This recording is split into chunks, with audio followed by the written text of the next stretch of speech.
Waalaikumsalam warahmatullahi wabarakatuh. Selamat siang Bapak Ibu hebat. Hari ini kita ketemu kembali dengan materi keempat, yaitu materi tentang dimensi keterampilan terampil. Sebelum kita mulai materi hari ini, mari kita awali dengan berdoa bersama yang akan dipimpin oleh Bapak Suhil ya. Bapak Suhil ada nggak? Ya Bu, ada Bu. Oke, monggo Pak Suhil panjenengan mimpin doa. Ya Bu, Bismillahirrahmanirrahim. Assalamualaikum warahmatullahi wabarakatuh. Waalaikumsalam warahmatullahi wabarakatuh. Bismillahirrahmanirrahim. Untuk mengawali hari kegiatan di siang hari ini, mudah-mudahan apa yang kita laksanakan ini menjadi barokah, manfaat semuanya. Ala hadiya wa ala niyatin soleh. Al-Fatihah. Yang akan kugukur ya. Selesai. Terima kasih kesempatannya Ibu. Saya kembalikan. Assalamualaikum warahmatullahi wabarakatuh. Waalaikumsalam warahmatullahi wabarakatuh. Terima kasih untuk Bapak Suhil. Bu Santi, mohon maaf ini sinyalnya kayaknya saya hilang-hilang. Nanti langsung panjenengan handle dulu nggih. Sampean berangkat kemana Bu Nora? Saya ke Surabaya Bapak untuk pelatihan MKP Provinsi. Bu Santi, kita mulai nggih untuk materi keempat hari ini. Monggo di share screen. Bapak Ibu untuk random dan link survei juga sudah saya share. Untuk tugas hari ini akan bisa dibuka nanti sekitar jam 2. Nanti setelah materi kita bisa langsung ya, panjenengan bisa buka untuk tugas. Dan karena hari ini ada 2 materi, sebenarnya untuk materi 4 saja. Nanti saya serahkan ke Bu Santi saja. Nanti kalau misalnya memang kesepakatan kita mau lebih cepat untuk materi dimajukan agar panjenengan bisa mempersiapkan untuk ujian kelulusan tanggal 29 kita bisa ujian kelulusan begitu. Bu Santi, saya serahkan ke panjenengan nggih untuk materi penyampaian materi hari ini nggih. Nah, Bu Nora mohon maaf sebelumnya. Saya tadi kan Okay. buka itu ada kode, cuman saya lupa enggak dicatat itu, sudah kadung ditukarkan. Takutnya nanti di waktu pengumpulan tugas minta kode lagi. Oh, enggak Bapak, panjenengan ngeklik random yang di WA grup itu panjenengan langsung otomatis tukarkan saja kok random code-nya. Panjenengan sudah tidak perlu mengisi kode-kode ke mana-mana, tidak perlu sudah. Ketika panjenengan sudah klik link random code itu, panjenengan otomatis sudah menukarkan kode untuk tugas panjenengan hari ini seperti itu. Ya itu yang membuat saya galau katanya Pak Gus Hairi tadi. Enggak. Oke, monggo Bu Santi.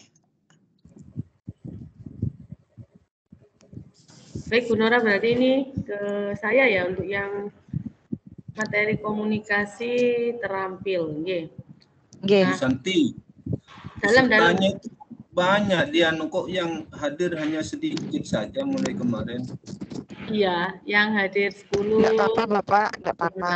Enggak apa-apa, Pak. Oh. Ini ada yang kemarin belum hadir, ini sekarang hadir kok. Iya. Oke. Untuk peserta mohon mute dulu nggih untuk fokus sama penyampaian materi dulu. Kenapa Bu? Untuk peserta mute dulu biar fokus penyampaian materi dulu. Mau ada yang mau dibicarakan Bu. Kalau bisa. Nanti bisa. Ya Pak Hablil. Kenapa? Oke. Biar nanti sekitar 1 jam aja Bapak untuk penyampaian materi karena materi untuk hari ini tidak terlalu banyak kok Bapak nggih. Oh iya siap. Oke, siap. Monggo Bu Santi. Baik Bu Nur, ya kita mulai nggih. Nah ini ada yang salam Nggih. kenal juga Bapak Septian Lukman dari Pasuruan. Semangat sudah bisa bergabung, terima kasih Bapak. Baik, kita lanjutkan Bapak Ibu dengan materi komunikasi terampil. Materinya sudah di-share oleh Bu Nora di Microsoft Teams, kemudian untuk tugas akan saya setting jam 2 siang. Bapak Ibu sudah bisa mengerjakan. Dan mari kita simak materi ini yang dimulai dengan komunikasi terampil. Temanya, sumber utamanya bisa di-download di 21st Century Learning Design Course 3 Skill Communication dari MIC, Microsoft Educator Center. Kemudian seperti biasa mind map kita dalam komunikasi terampil. Komunikasi terampil ini kemampuan individu, deskripsinya untuk berkomunikasi dengan jelas menggunakan bahasa lisan, tertulis, dan nonverbal. Kemudian yang kedua adalah gagasan besar, yaitu komunikasi yang diperluas, multimodal, memberikan bukti pendukung, dan didesain untuk audiens tertentu. Yang ketiga adalah praktik dalam pembelajaran. Yang keempat rubrik, yaitu ada kriteria untuk komunikasi terampil.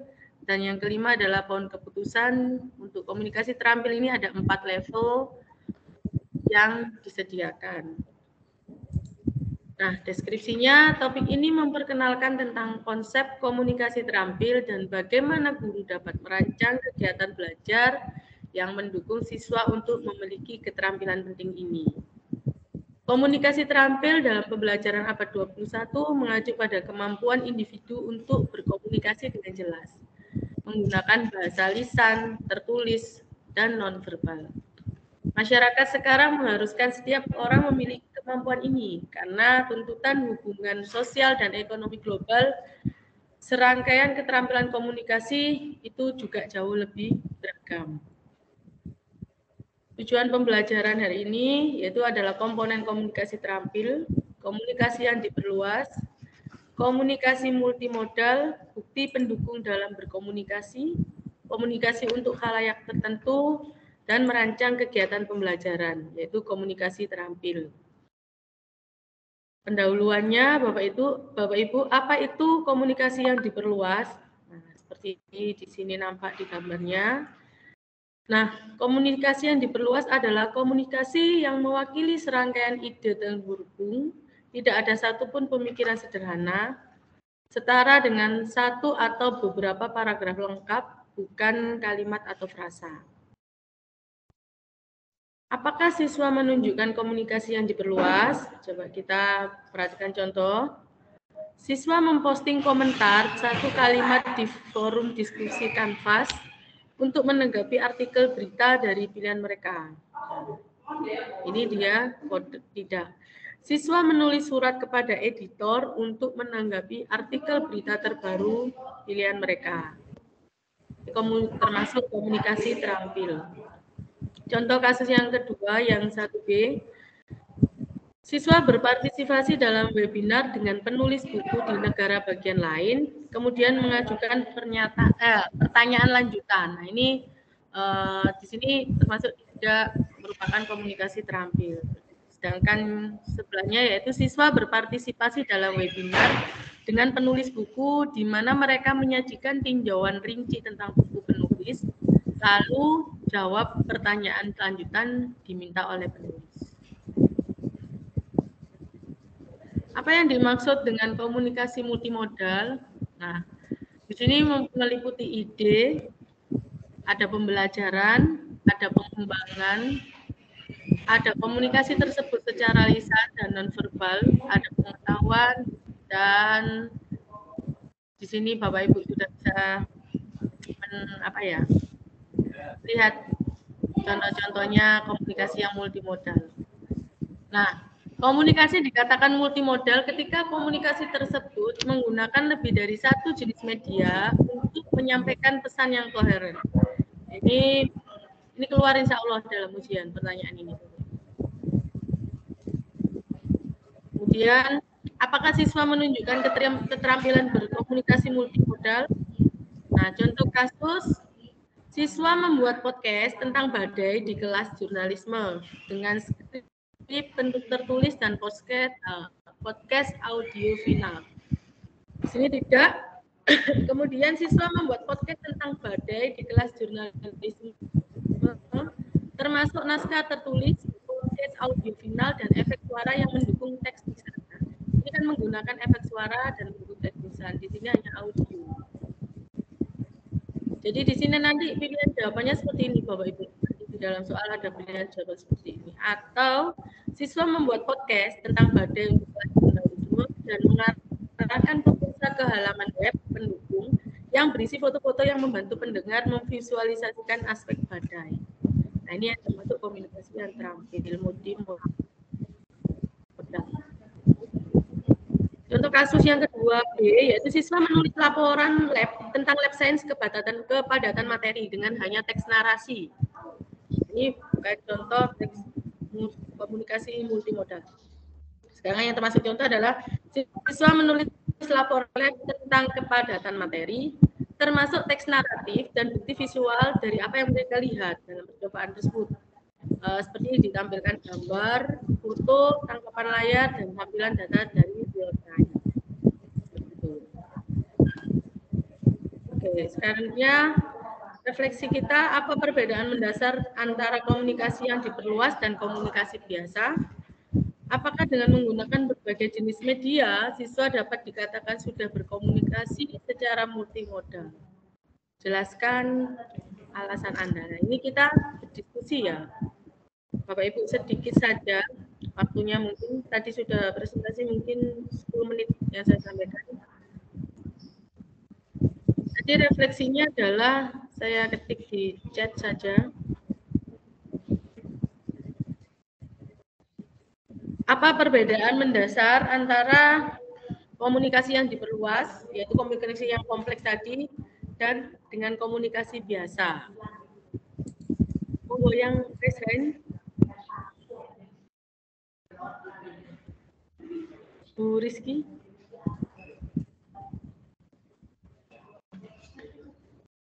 Halo, ya ini baru gabung Ibu.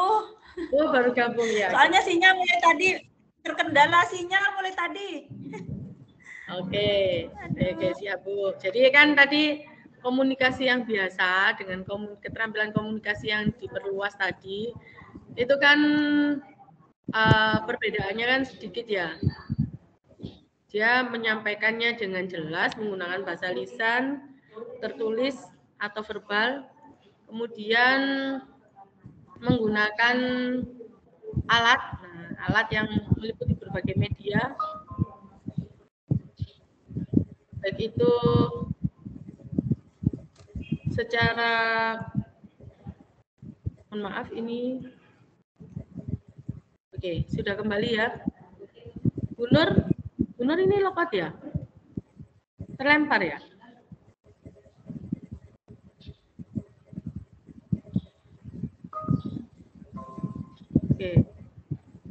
Oke, Bu Nur sudah join, silakan. Nah,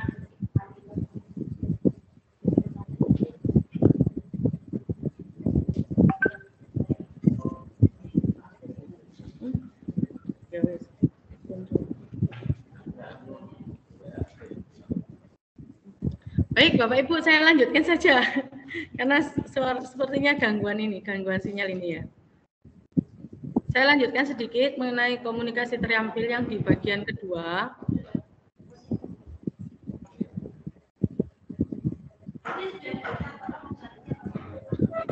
Jadi yang di bagian kedua ini kita mampukan untuk komunikasi terampil. Kenapa keluar lagi ya?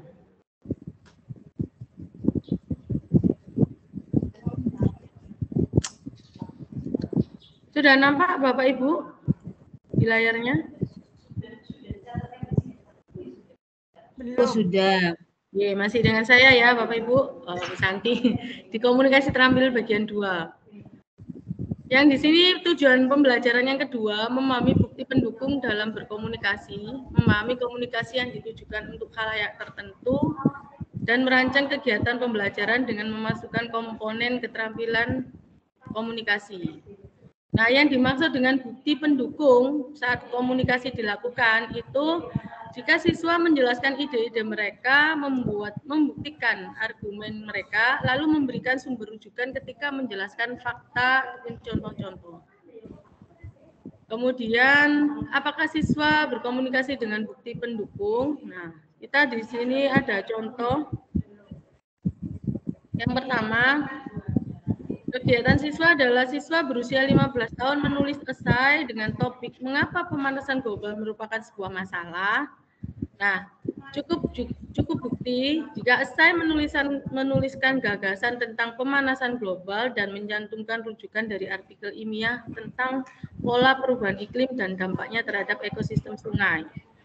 Jika termasuk tidak cukup bukti, jika esai menuliskan gagasan tentang pemanasan global dan menyoroti tentang cuaca panas yang terjadi selama 1 minggu terakhir. Nah, seperti di sini kan ada rujukan dari artikel ilmiah tentang pola perubahan iklim dan dampaknya terhadap ekosistem sungai. Ini adalah bukti pendukung. Baik, selanjutnya siswa menggunakan OneNote untuk membuat video mereka dalam menyelesaikan soal atau permasalahan matematika.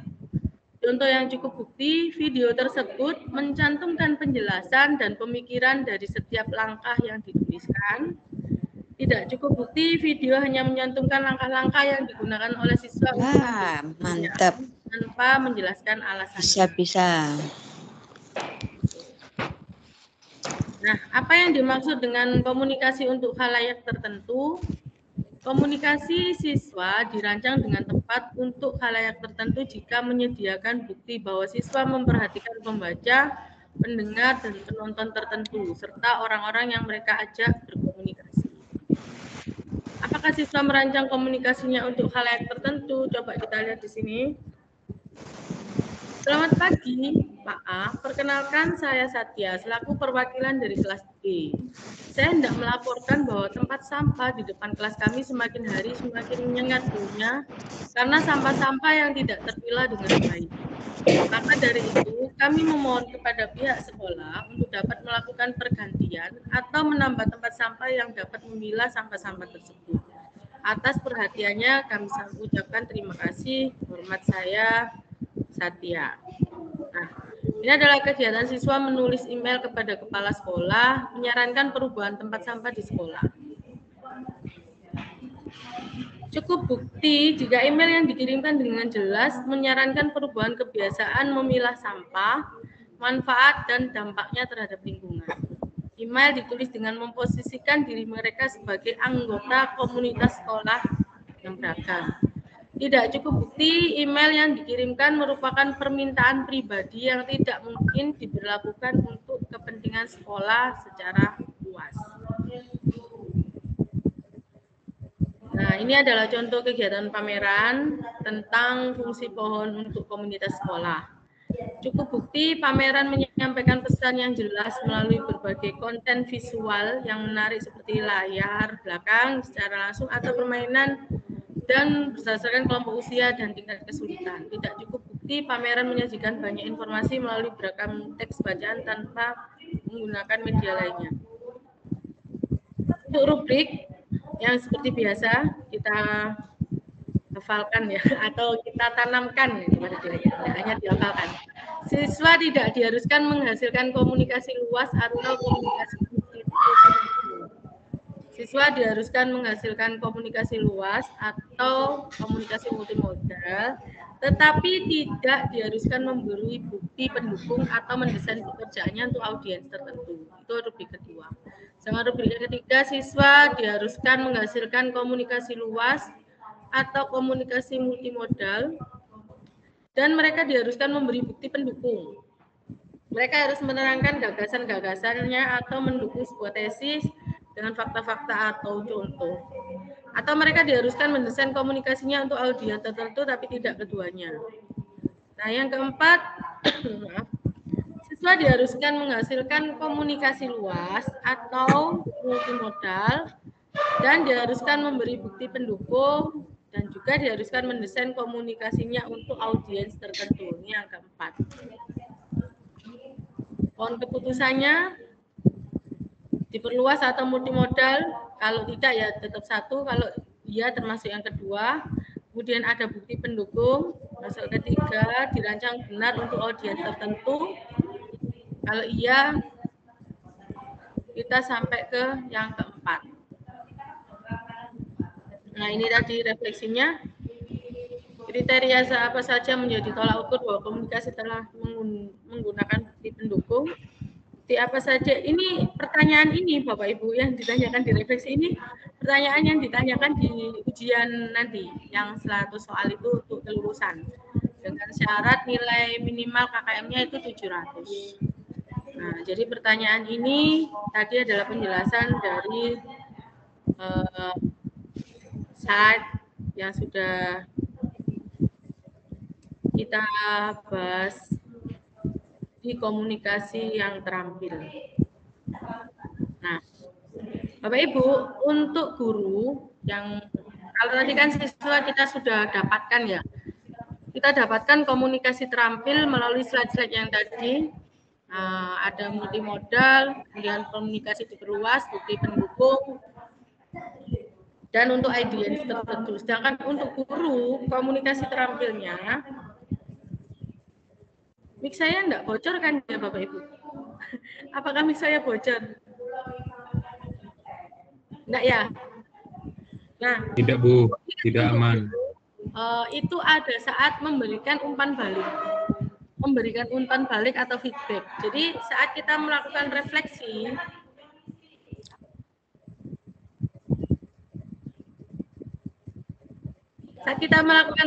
kepada siswa, kemudian kita memberikan umpan balik. Nah, keterampilan umpan balik itulah yang diperlukan seorang guru untuk mengkomunikasikan secara terampil kepada siswa. Nah, bagaimana untuk komunikasi yang memberikan umpan balik dengan baik akan saya share sebagai berikut.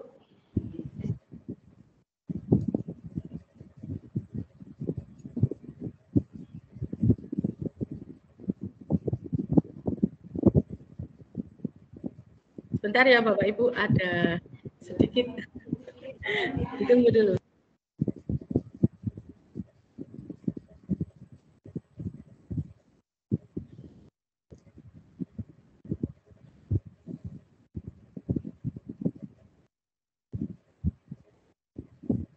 Bu Santi, gambarnya tidak jelas, agak buram.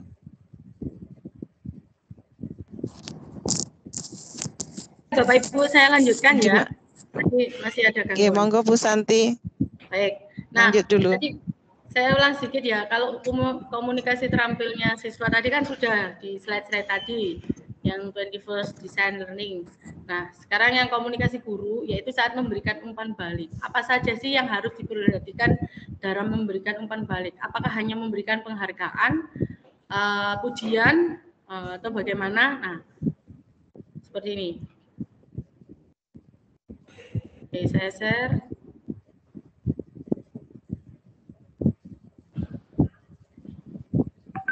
Nah, sudah nampak nih Bapak Ibu di layarnya? Sudah Bu Santi. Baik. Nah, umpan balik. Dalam proses belajar, seseorang membutuhkan 4 aspek untuk dukungan sosial, yaitu yang pertama adalah emotional support, instrumental support, informational support, dan appracial support. Nah, dari keempat dukungan tersebut, appracial support ya yang penting di sini yaitu dukungan yang bertujuan untuk membantu evaluasi diri, yaitu self evaluation yang berkaitan dengan pemberian umpan balik. Nah, umpan balik itu adalah ya, setiap informasi lisan atau tertulis yang diberikan dan diterima tentang apa yang telah dilakukan sebelumnya yang berfokus pada pengembangan orang lain untuk masa depan. Jadi fokusnya kepada pemberdayaan seperti yang kita sampaikan di pertemuan kemarin. Jadi umpan balik itu memungkinkan seseorang melihat blind spotnya sehingga dia dapat memperluas pemahaman di luar sudut pandang diri sendiri. Ini yang untuk kita ya sebagai guru. Nah, kemudian bagaimana bentuk umpan balik itu yang kita kenal? Yang pertama adalah yang non formal. Kita klasifikasi pertemuan ya, melakukan presentasi, pertanyaan dengan pekerjaan dan seperti itu. Sedangkan umpan balik yang formal itu dibuat secara konsisten untuk penerima. Nah, yang penting di sini itu adalah kita berikan umpan balik dengan model EPIC di sini. Ada EPIC itu terdiri dari empati, posisi, intensi, dan kualitas.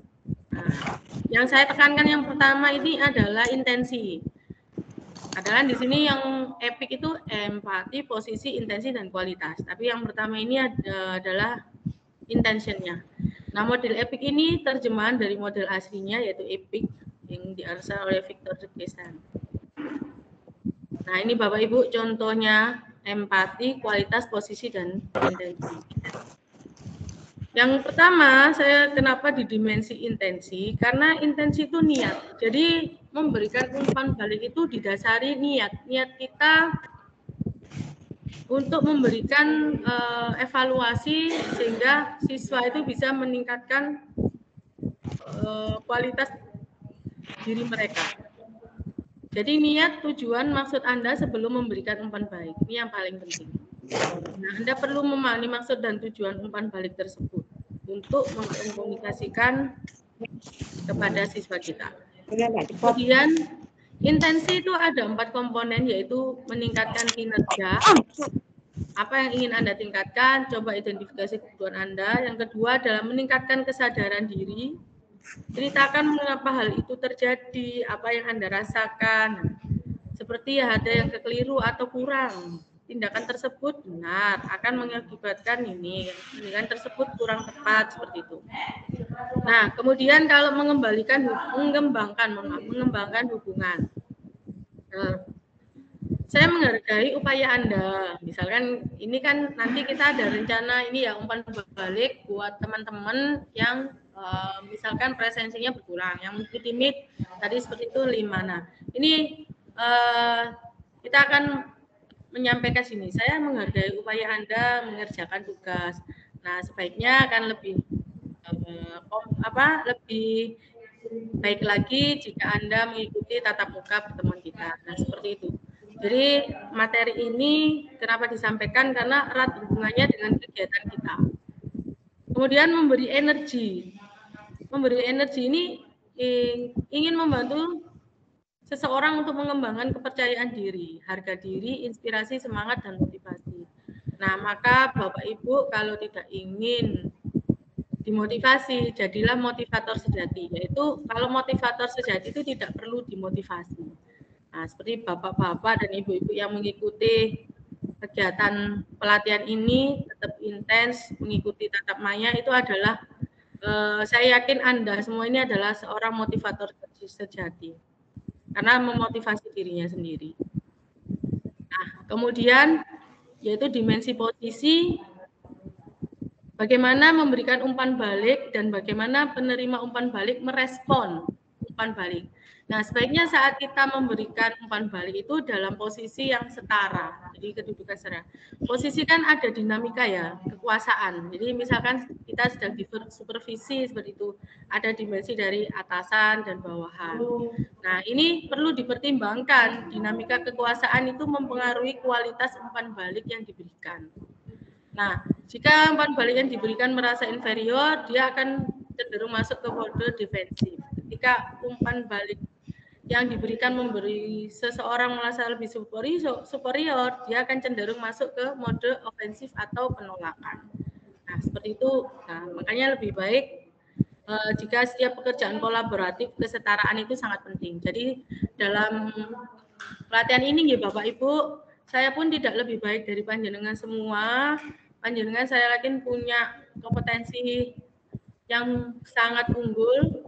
Nah, di sini kita hanya berkolaborasi, kita berbagi seperti itu, dan kita akan belajar bersama-sama serta sukses bersama-sama.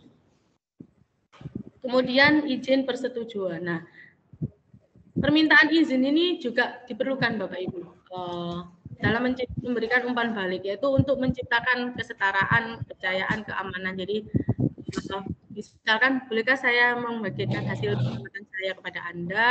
Nah, itu persetujuan ini menciptakan kesetaraan. Jadi poin dari posisi itu dimensi kekuasaan, kemudian izin atau persetujuan. Nah, yang ketiga adalah hubungan yang C ya, yang C dari dinamika posisi itu adalah hubungan. Hubungan yang positif terjalin atas harapan dan kepercayaan. Nah, jika Anda mendapatkan izin untuk memberikan umpan balik, sampaikan harapan Anda terhadap umpan balik yang Anda berikan. Jadi pun Anda diminta untuk memberikan umpan balik, tanyakan harapan penerima terhadap umpan balik yang Anda berikan. Nah, jangan lupa hubungan ini disampaikan untuk sebagai umpan balik, menanyakan harapan.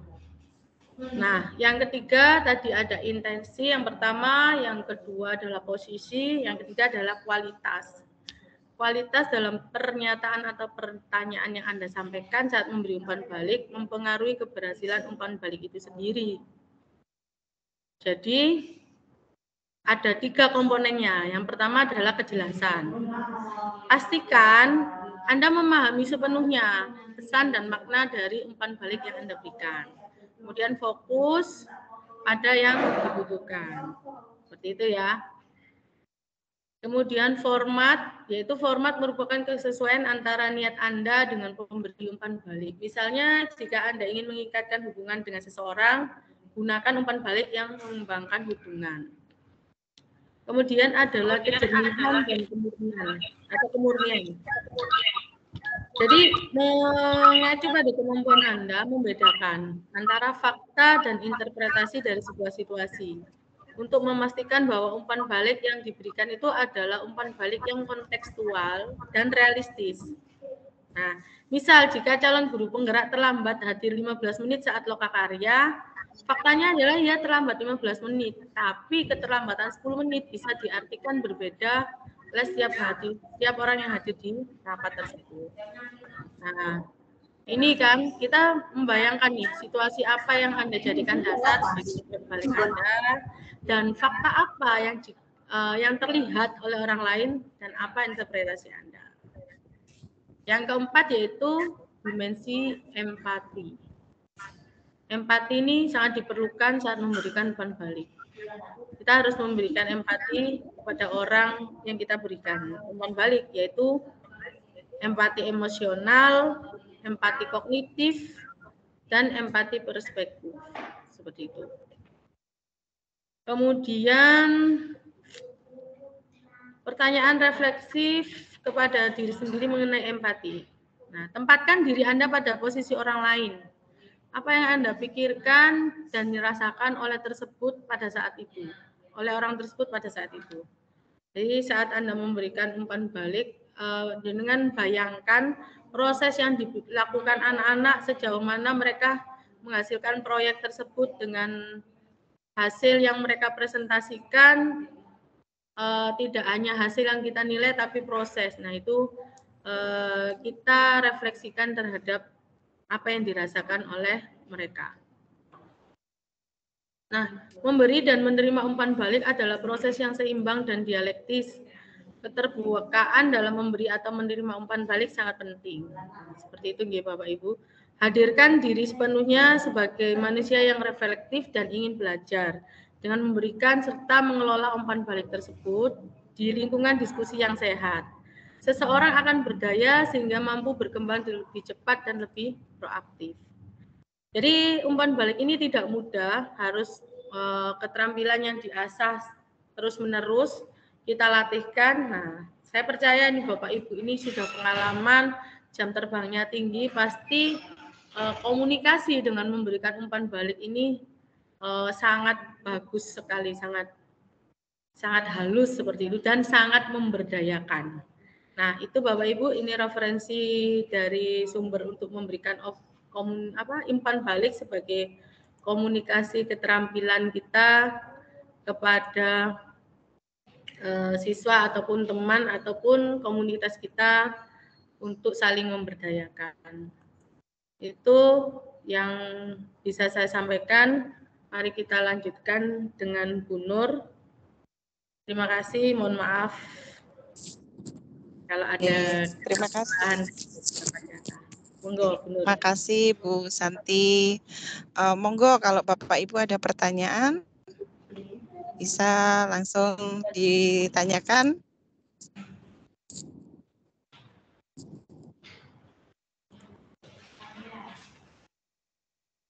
Oke, sepertinya ngantuk ini Bu. Sepertinya sudah jelas, Ge. Sepertinya sudah jelas atau ngantuk ini pesertanya, Ge. Siang-siang. Ya, saya jam Pada 2 intinya ini lampunya dimatikan ini, listriknya mati. Iya. Pada intinya keterampilan terampil itu bagaimana guru itu mendesain pembelajaran yang arahnya siswa bisa menyampaikan keterampilan dalam berbicara, menulis, dan mendemokan sesuatu, menginterpretasikan atau berbicara seperti itu. Monggo Bapak Ibu kalau ada yang mau dipertanyakan untuk lebih jelasnya. Pak Urip mungkin mau bertanya, Pak Ablil tadi katanya mau tanya.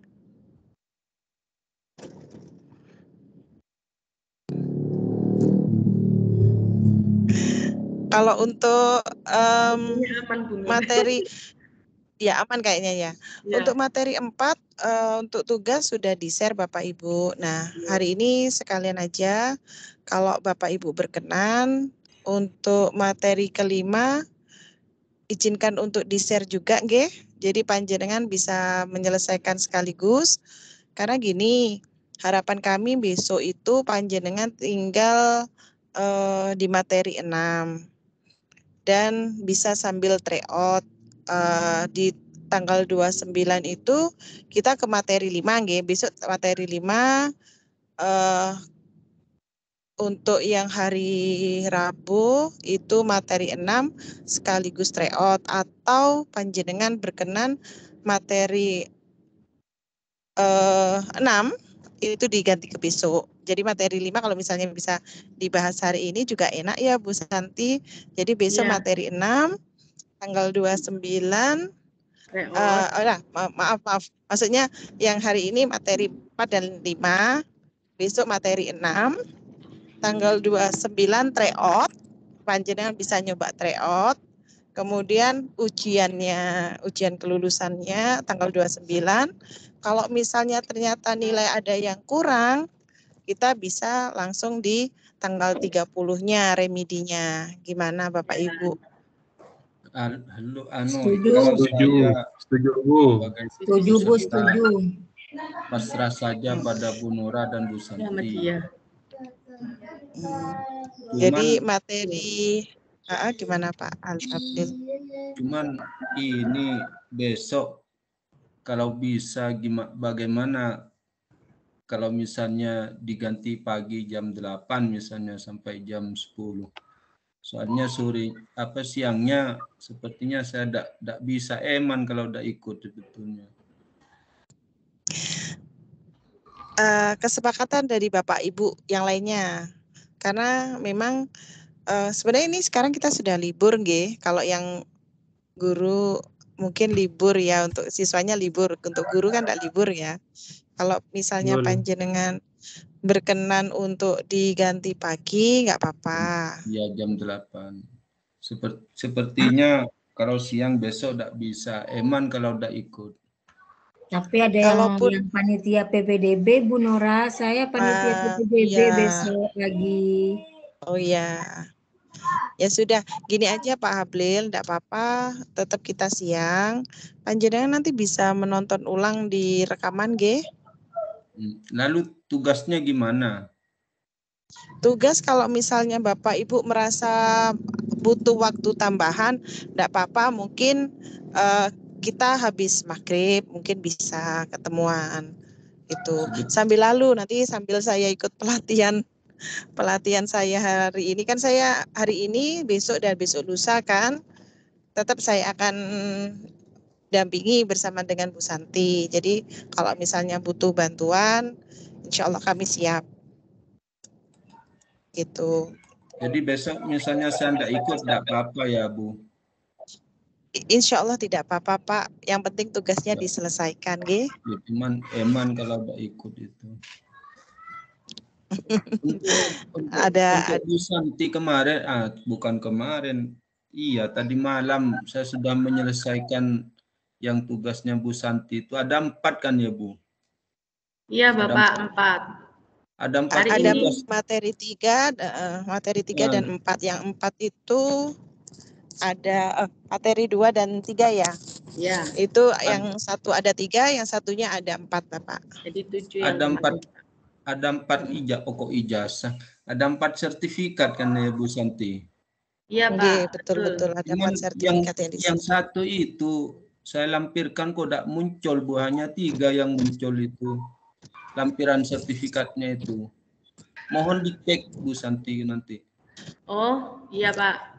Kalau tidak muncul Pak, itu biasanya jaringan Bapak. Biasanya jaringan. Enggak,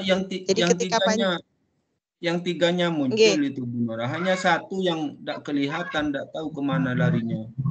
Kemarin saya biasanya malam saya juga nggak muncul itu, ternyata karena penyimpanan judulnya terlalu panjang. Bisa seperti itu Pak. Oh iya begitu, mungkin yang develop learner executive function. Nah itu iya, saya juga seperti itu kasusnya tadi malam itu. Lalu bagaimana Bu Santi nasib saya yang satu sertifikat itu?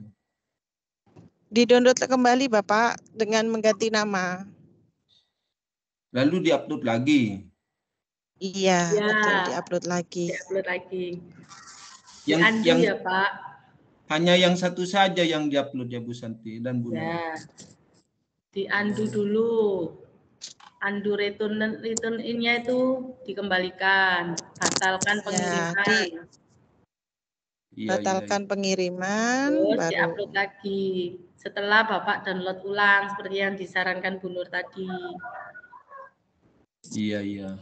Ya, sip. Sip, mantap kok. Untuk hari ini Bu Santi, tugas sudah terupload ya, jam 2 ini. Terus yang untuk tugas 5 mau di-upload sekalian apa gimana Pak Santi? Di-upload sekalian? Saya upload sekalian 45. Tugas 45. Besok tinggal tugas 6. Oke. Berarti ada berapa tugas yang sekarang itu Bu? Kalau misalnya mau langsung ini sekarang masih jam 2, karena materi kalau tidak ada pertanyaan, nggak apa-apa, yuk kita ke aja ya, langsung ke mengerjakan tugas saja nggih. Ya. Iya, enggak apa-apa. Saya kira Bu Nora. Saya pasrah pada Ibu Santi. Oke, gimana Bu? Saya kira yang tugas 3 itu tugas di hari ketiga, makanya saya belum ngerjakan gitu. Saya kerjakan yang tugas 2 saja kemarin malam itu. Iya, kemarin itu gini Ibu, berarti panjenengan enggak lihat jadwal. Kalau di jadwal jadwalnya itu mungkin gini, nanti tugas kami ubah bahasanya nggih, tugas materi gitu aja nggih, biar enggak bingung. Jadi kemarin sesuai dengan jadwal itu tugas kan untuk hari kedua memang ada 2 materi yang disampaikan dan langsung menyelesaikan tugas dari materi tersebut. Kalau materi untuk hari ketiga, keempat, dan kelima itu satu-satu memang. Tapi ada pertimbangan dari kami karena kita ada ujian kelulusan itu soalnya ada 100 Bapak Ibu. Jadi lumayan. Tugasnya ada 100. Iya, makanya saya gini, ada tryout-nya ada soal 50. Kemudian kalau ujiannya kan KKM-nya itu kita 700. Makanya besok itu hari ini 4 dan 5 langsung tugas 4 dan 5 kami share. Terus besok tugas untuk ke-6 kan? sama tryout kalau bisa. Nah, tanggal 29 itu panjenengan fokus untuk ujiannya saja, ujian kelulusan. Nanti kalau misalnya ndak nyampe KKM, kita ngulang di tanggal 30-nya karena biar jenengan bisa review. Jadi direview gitu loh. Soalnya kemarin gimana, salahnya di mana kan begitu biar bisa belajar lagi. Biar nilainya bisa mencapai KKM gitu loh. Gimana? Kalau remedi itu soalnya sama ya, Bu? Kenapa? Kalau remedi insya Allah. Remedi soalnya sama ya, Bu. Insya Allah sama, diacak saja Bapak. Oh, iya. Kalau di tryout tidak sama dengan soal nanti ya, Bu? Iya. Tidak sama, tapi bisa sambil mengira-ngira Ibu, bisa membaca. KKM-nya terlalu tinggi, Bu, diturunkan saja. 700 tinggi. KKM-nya 70, Pak. Oh, 70. 700. 700 itu kan 70, Bapak. Dari soal nggak usah KKM aja, Bu. Sekarang kan Merdeka Mengajar. Diturunkan ke 65. Iya, betul. Kasihan kami. Soalnya bahasa Inggris ya, Bu? Bahasa Indonesia, Pak. Insya Allah bahasa Indonesia, Bapak. Kalau bahasa Inggris nanti yang masih nerjemahkan pakai tool lagi nanti. Enggak, insya Allah bahasa Indonesia. Jadi panjenengan enggak usah khawatir. Enggak, Bapak santai saja. Jadi bisa, makanya sebenarnya kemarin maunya langsung ujian saja, enggak usah remedi. Tapi khawatirnya panjenengan sudah bercapek-capek ikut, kemudian nilainya enggak nyampe, enggak lulus, enggak dapat sertifikat kan eman. Iya betul, eman Bu.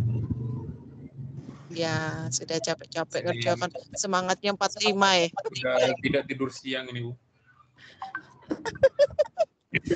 Gak makan siang juga. Ya sudah langsung aja Bu. Ini sudah recordnya sudah ditutup ya sama Bu. Belum Bu. Jadi Santi. Belum saya tutup. Bapak Ibu untuk tugas 45 bisa diselesaikan hari ini. Jadi materi 5-nya kan sekalian Bapak Ibu bisa dibaca yang di-share kita di materi. Ya benar ya? Untuk materi 5. Iya, betul. Regulasi diri kan. Nah, itu monggo nanti bisa di Bapak Ibu baca. Besok Bapak Ibu tinggal menyelesaikan tugas 6. Sudah, nanti fokus belajar untuk persiapan tryout di tanggal 29. Ya, 29 ini kita batas tugas jangan khawatir, batas tugas tetap tanggal 29 kok. Iya. Seperti itu.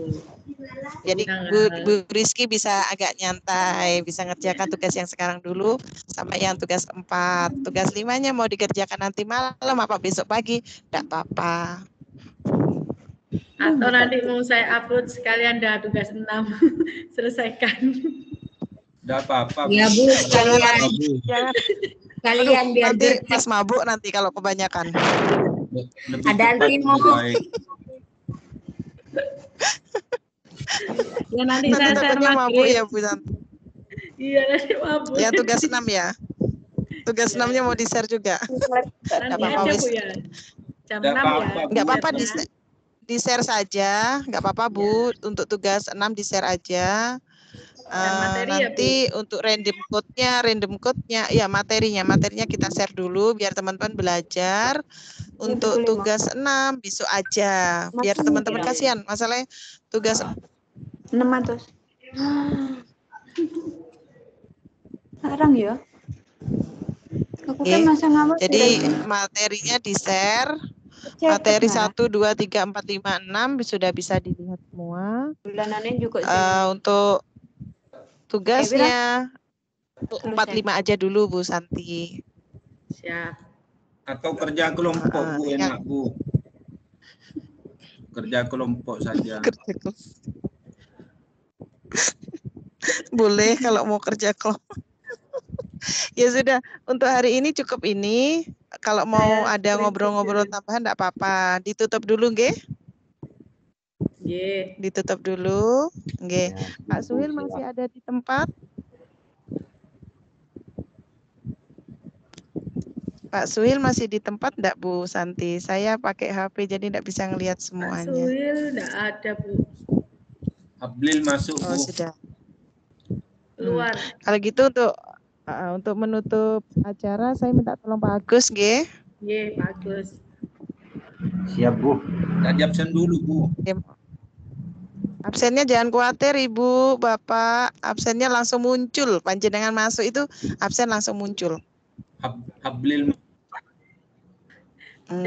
Monggo Pak Agus, ditutup dulu Pak Agus. Ya, permisi. Permisi Bapak-bapak, Ibu-ibu. Sebelum kita akhiri pembelajaran pada pelatihan kita pada siang hari ini, marilah kita tutup bersama-sama dengan harapan semoga apa yang kita dapatkan pada hari ini dapat membawa manfaat Amin, amin, amin. diri maupun anak didik kita nantinya.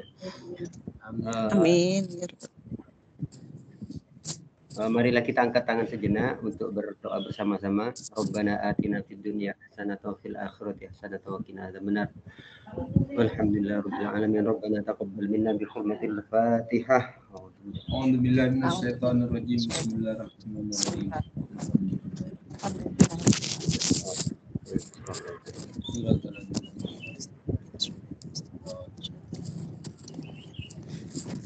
Demikian dari saya Bapak Ibu, kurang lebihnya saya minta maaf. Wabillahi taufik wal hidayah. Wassalamualaikum warahmatullahi wabarakatuh. Waalaikumsalam. Waalaikumsalam warahmatullahi wabarakatuh. Terima kasih untuk Pak Agus untuk doanya.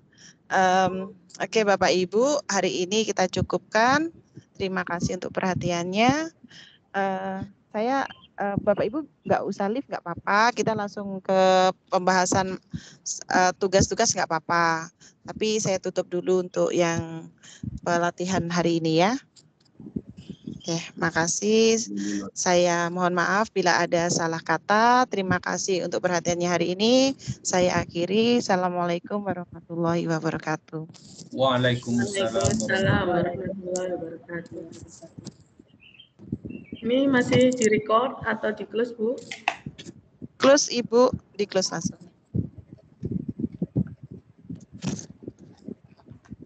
Ya. Langsung kalau ada yang mau ngerjakan tugas